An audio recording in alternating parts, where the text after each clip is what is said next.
Hey guys, so welcome back to my channel. If you haven't already subscribed and given this video a like, go ahead and do so if you would like to stay in check with what I'm posting, and you can also hit the little alert button if you want to be alerted. But today we are going to be talking about how to get into the gym, motivation, how to get started, where to start, and what in the world you are going to do to start your fitness journey. So the first thing I want to talk about is where to start. So let's say you have no clue what's going on. You maybe have never even played a sport in your life and you want to get started going to the gym. You want to start lifting. You want to do a little bit of conditioning, cardio. You want to play around, see what you like and what you enjoy most, because it's going to be important to enjoy it, not 24/7. There's days where you're going to be like, really? And then there's days that you're going to absolutely love it. But basically, so a lot of the times following an influencer and or trainer, somebody who is gone that maybe you know that you are close with, someone on social media, is really important because it gives you a basis of how to become started and how to get started, and where to go, what to do, all that. So when following an influencer, make sure you find, I don't want to say the real ones, but honest ones that don't give you any BS. They're not trying to sell you random products.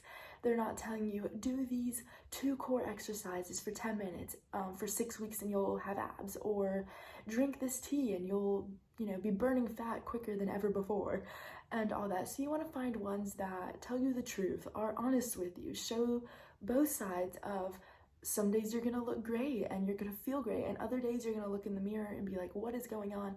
And you may not feel that motivated, and it's okay to feel both ways. But get influencers and or trainers that show you the best of both worlds, because there's 2 sides to the fitness industry.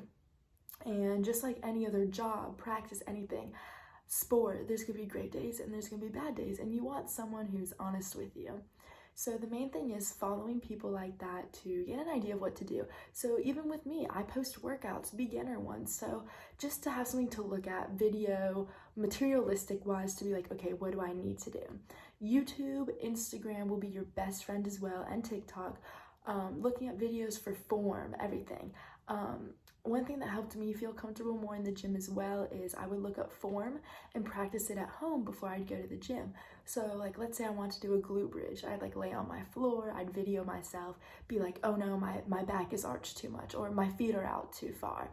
I still obviously correct myself in the gym, but in the sense of feeling comfortable laying down and doing an exercise, I thought it was beneficial to try it out at home first. And then when I got to the gym, I knew where I needed to lay down, or what bench I needed to use, or what squat rack I needed to use, and all that. Also, just to have an idea of where you want to go in the gym, because walking in, and let's say you've never been in a gym, or you have, but it's your first time maybe trying to lift or do something, it can be intimidating and scary at first. There's sometimes, if you go at a busy time because you need to due to work or school, there's a lot of people and you kind of have to assert yourself, like go grab your dumbbell, go grab that squat rack, push someone out of the way to get to your squat rack. I'm kidding, don't do that. But sometimes can be a little intimidating. So, but that was one thing that helped me out, is YouTube, looking at form and everything. Now, even me to this day, my form is not 100%, and I will never say it's 100%. I'm sure a professional could critique me in some ways. I'm not going to say many ways, because I do want to think my form is semi-good, because I do not want to injure myself. But I even look at some videos and I'm like, why is my elbow all the way over here? Or I'm like, what am I doing? But that's how you better yourself. But yeah, so finding influencers and being able to have a plan when you go into the gym. So writing down your workout before, practicing the moves at home, stuff like that will really help. Also, if you are this type of person, take a gym partner with you.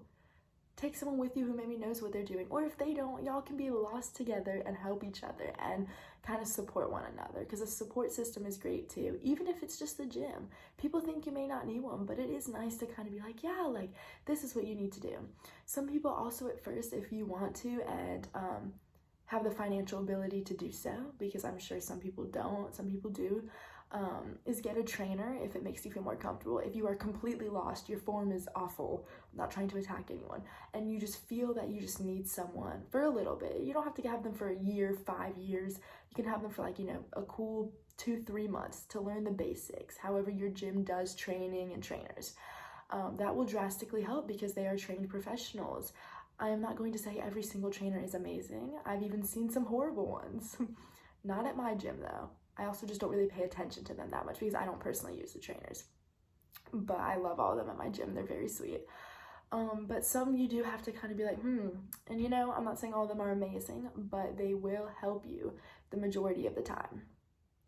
Okay, so next thing that we are going to get into is motivation. A lot of times I get asked, how in the world do you stay motivated? And there's one answer. I don't. I do not stay motivated. There are mornings I wake up and I tell myself I need to get this, and this done for the day, so I need to go to the gym in the morning because I know I can't go my usual time or in the afternoon. And I'm like, I wake up early and I'm like, do I really want to go? In my head, do I know I need to go? Yes. And do I know I'll feel better after I go? Yes. But there's days where you're not going to be motivated. Now, don't get me wrong. Most of the days I utterly love and enjoy going to the gym and it's the highlight of my day. Other days, it's the last thing on my head to do. But I know if I go, I'll feel amazing after and I'll be so happy I went. But it definitely is a process because sometimes the second people feel unmotivated, or they miss one day, it ends their progress. It ends their cycle. They just started going to the gym. They had a week strong. They knocked it out. They were doing amazing. And then boom, they missed that Monday after their Sunday rest day. And then they missed that Tuesday. And before you know it, they're canceling their gym membership because they haven't gone in a month. And why are you paying for something you don't need? So the main thing is to remember that you're not always going to be motivated. But the key is, drum roll please, why do I say this in all my videos, is self-discipline. So either A, knowing you need to go, having the discipline to make yourself go because you know in the end this is the progress you want, you know, point A, B, C, you're at point A, you need to make it to point E, you're not going to make it to point E if you don't get past B, C, D. So self-discipline is really the only answer I have.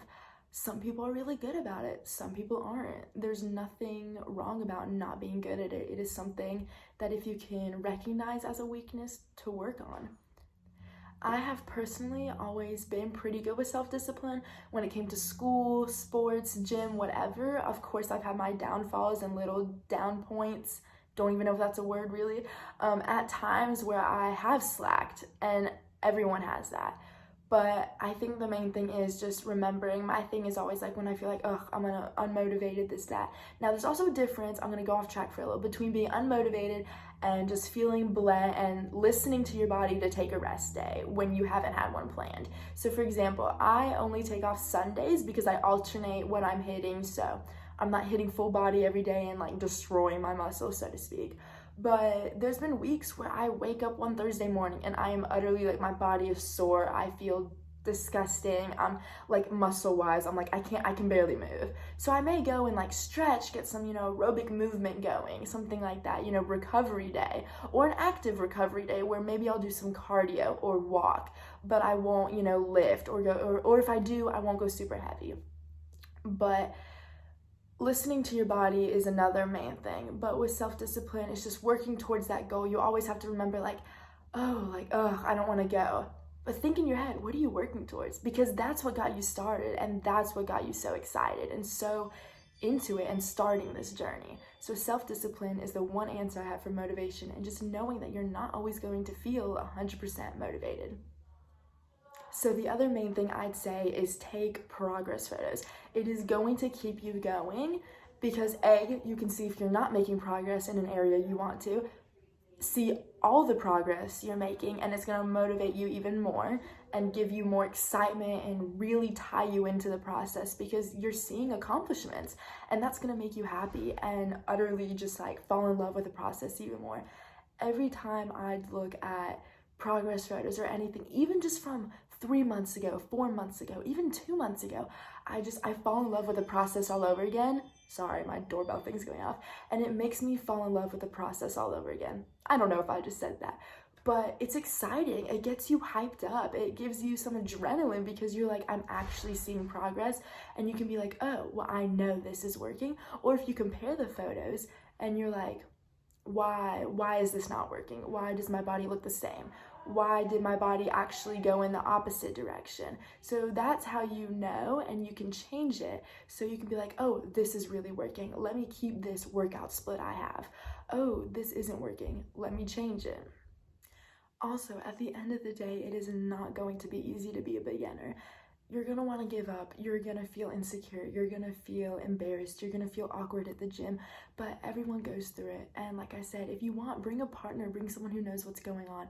Sometimes if you're financially able to, a trainer helps a bunch, and they love their jobs. They're gonna wanna help you. They're not going to judge you. No one in the gym is going to judge you. Yes, there are some booty holes that will, but genuinely people who are working to better themselves are not going to judge you. So I hope this helps, but my main thing is, remember, it's okay to lose motivation. It's about self-discipline that keeps you going and gets you from point A to point E. Use YouTube, use the internet, research, watch videos, learn about your muscles. Even if you don't want to become even if you don't want to turn fitness into a career path for you, still learn about the muscles, what's going on, how long you should rest in between sets, how many reps you should do. Stuff like that will make you smarter and make you better in the gym. And write out a plan before you go in the gym. Get a workout split going, even if it's just full body, 3 days a week, 2 days a week, maybe just a little bit of cardio. Find out what you want to do and take those progress photos. See if it works. If you love the results and you're like, okay, this can work, then do it. If you're not seeing the results you want, switch it up a little. I had to play around with my workout split a bunch too. Everyone has to. You're not just going to start working out and keep the same split for the next 5 to 10 years or however long you plan on working out. You're going to have to change it. Your body changes. Your food intake is going to change. And that's another thing for a whole other video. But if you want to eat more to gain more muscle, grow your glutes, do that. Or if you want to go on a calorie deficit and get those visible abs, that's a whole other topic though. But it's gonna change. The main thing is your goals are gonna change. Set short-term goals that you can hit. Term goals, not term. I couldn't speak for a second, I'm losing it. But just like that, use your self-discipline to better yourself. Acknowledge your weaknesses and improve on them. Look at those progress photos. Use YouTube. Follow good influencers. Heck, even use my workouts and follow me. But if not, there are so many other amazing women and men, whatever you want to follow, whoever you want to follow. So I hope this video helps. Follow my TikTok, Instagram for more, and subscribe for more videos. Turn on the little alerts if you want, and drop a like if this was helpful. Leave comments if you have any questions. My DMs are always open. I hope you guys have a great day or week whenever I end up posting this, and I cannot wait to make another video, and let me know what you want to see next.